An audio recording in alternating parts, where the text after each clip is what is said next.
এটা হচ্ছে আমাদের পলিটেকনিক্যাল, এটা হচ্ছে সায়েন্স চত্বর, সরকারি পলিটেকনিক্যাল ইনস্টিটিউট।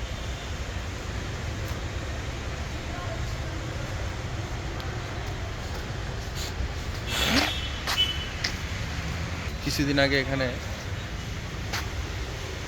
ফেয়ার হয়েছে, কী বলে, প্রোগ্রাম হচ্ছে, ইউনিয়ন প্রোগ্রাম, কিন্তু আমি আসতে পারি নাই। এটা হচ্ছে প্রশাসনিক ভবন, এখানে একটা সময় পড়াশোনা করছি, কম্পিউটার ইঞ্জিনিয়ারিং ডিপ্লোমা। একাডেমি ভবন, এই ভবনে আমি ক্লাস করতাম। এটা হচ্ছে প্রশাসনিক ভবন, আর ওদিকে হচ্ছে campus, Safiani polytechnic institute total diagram. আমার ওয়াইফ শো আসছি। সায়েন্স চত্বর দেখা যাচ্ছে না, সায়েন্স চত্বর লেখাটা দেখা যাচ্ছে না। লেখা দেখা যাচ্ছে না।